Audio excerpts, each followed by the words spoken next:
రావణని ఊపాధి చట్టం కింద అరెస్ట్ చేసినట్టుగా తెలుసుకోవాలి. అరెస్ట్ చేసి వాళ్ళు పెట్టేశారు. అతను చేసిన పని ఏంటి? గతంలో పవన్ కళ్యాణ్ ప్రతిపక్షం ఉన్నప్పుడు ఏమి మాట్లాడాడు అదే డైలాగ్ చెప్పాడు. ఇంకొక పుల్లు బాల తర్వాత ఆయన చెప్పు చూపించాడు, కామన్ చెప్పు చూపిస్తలేదు. అయితే ఈయన దీనిపైన రకరకాల పోలీస్ స్టేషన్ కేసులు పెట్టారు. అరెస్ట్ చేశారు, జైల్లో పెట్టారు.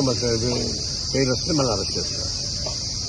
పోలీస్ స్టేషన్ ఉన్నటువంటి రావణ పైన జనసేన సైనికులు దాడి చేస్తారు. అంటే పోలీసు దాడి చేయడం ఏంటి? అంటే పోలీస్ స్టేషన్లో వాళ్ళ టీడీపీ ఆఫీసా, జనసేన ఆఫీసా దాడి చేస్తారు. చివరికి ఊపా చట్టం కింద అరెస్ట్ చేస్తారు. ఇది మహారాష్ట్ర మొన్న మహారాష్ట్రలో జస్టిస్ మాధవ్ తీర్పిచ్చాడు. Modi down down, Amit Shah down down చెప్పిన దానికి వాళ్ళ పైన కేసులు పెట్టారు. కేసులు పెట్టి ఆయన అడిగింది ఏంటంటే డెమోక్రటిక్ కంట్రీలో నిరసన చేసే హక్కు ఉంది, మరి డౌన్ అనేది మాత్రం మీరు అరెస్ట్ చేస్తారా? అదే ఏదన్నా నియంత్రణ చెప్పేసి జస్టిస్ మాధవ్ డైరెక్ట్గా చెప్పాడు. అనేక చట్టాలు ఉన్నాయి కూడా. ఇది విచిత్రం ఏంటంటే గత గవర్నమెంట్లో శవాన్ని డోర్ డెలివరీ చేశారు. ఇప్పుడు ఈ గవర్నమెంట్లో శవాన్ని మాయం చేసి బూడిద కూడా తీసుకెళ్ళి ఎక్కడ పోతుంది ఇది? ఏ ప్రభుత్వాలు వచ్చా కూడా పోలీసులు ఉపయోగించి వాళ్ళ ప్రత్యర్థులు ఏం కాదు చేసే పని చంపేయడం, డోర్ డెలివరీ చేయడం, మొత్తానికి ఉద్దేశం వెళ్లకుండా బూడిద చేసి పారేయడం, చివరికి బూడిద కావాలంటే కూడా నీలా పడిపోవడం. ఇవన్నీ చూస్తుంటే రాజకీయ వ్యవస్థలో ఒక అరాచకం వస్తాం. అరాచకం ప్రతిపక్షాలు చూస్తున్నారు, అధికార పక్షం నుంచి వస్తాం. అధికార పక్షం చూసేటువంటి అరాచకాన్ని ఎదుర్కోవడానికి ప్రజాస్వామ్యం బలోపేతం అవసరం వస్తుంది. తీవ్రంగా ఖండిస్తుంది. ఇది మంచిది కాదు. దీనిపైన చట్టపరమైన చర్యలు తీసుకోవాలి తప్ప, రాజ్యాంగాన్ని కాపాడుకోవాలి తప్ప, రాజ్యాంగ వ్యతిరేక, న్యాయ వ్యవస్థ వ్యతిరేక పనులు రాష్ట్ర ప్రభుత్వం చేయడానికి అనుమతించారు.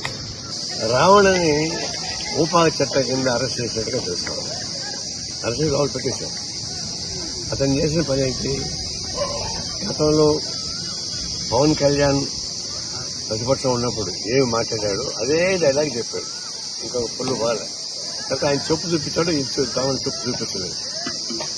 అయితే ఈయన దీనిపైన రకరకాల పోలీస్ స్టేషన్ కేసులు పెట్టారు. అరెస్ట్ చేశారు, జైల్లో పెట్టారు. జైలు వస్తే మళ్ళీ అరెస్ట్ చేస్తారు. పోలీస్ స్టేషన్ ఉన్నటువంటి రావణ పైన జనసేన సైనికులు దాడి చేస్తారు. అంటే పోలీసు దాడి చేయడం ఏంటి?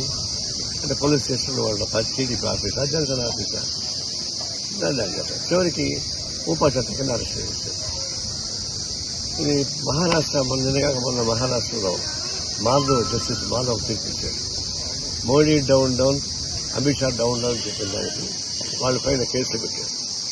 కేసులు పెట్టి ఆయన అడిగింది ఏంటంటే డెమోక్రటిక్ కంట్రీలో నిరసన చేసే హక్కు ఉంది, మరి డౌన్ అనేది మాత్రం మీరు అరెస్ట్ చేస్తారా?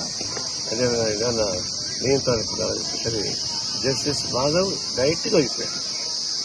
అనేక చట్టాలు ఉన్నాయి కూడా. ఇది విచిత్రం ఏంటంటే గత గవర్నమెంట్లో శవాన్ని డోర్ డెలివరీ చేశారు. ఇప్పుడు ఈ గవర్నమెంట్లో శవాన్ని మాయం చేసి బూడిద కూడా తీసుకెళ్ళి ఎక్కడ పోతుంది ఇది? ఏ ప్రభుత్వాలు వచ్చా కూడా పోలీసులు ఉపయోగించి వాళ్ళ ప్రత్యర్థులు ఏం కాదు చేసే పని చంపేయడం, డోర్ డెలివరీ చేయడం, మొత్తానికి ఉద్దేశం వెళ్లకుండా బూడిద చేసి పారేయడం, చివరికి బూడిద కావాలంటే కూడా నీలా పడిపోవడం. ఇవన్నీ చూస్తుంటే రాజకీయ వ్యవస్థలో ఒక అరాచకం వస్తాం. అరాచకం ప్రతిపక్షాలు చూస్తున్నారు, అధికార పక్షం నుంచి వస్తాం. అధికార పక్షం చూసేటువంటి అరాచకాన్ని ఎదుర్కోవడానికి ప్రజాస్వామ్యం బలోపేతం అవసరం వస్తుంది. తీవ్రంగా ఖండిస్తుంది. ఇది మంచిది కాదు. దీనిపైన చట్టపరమైన చర్యలు తీసుకోవాలి తప్ప, రాజ్యాంగాన్ని కాపాడుకోవాలి తప్ప, రాజ్యాంగ వ్యతిరేక, న్యాయ వ్యవస్థ వ్యతిరేక పనులు రాష్ట్ర ప్రభుత్వం చేయడానికి అనుమతించారు.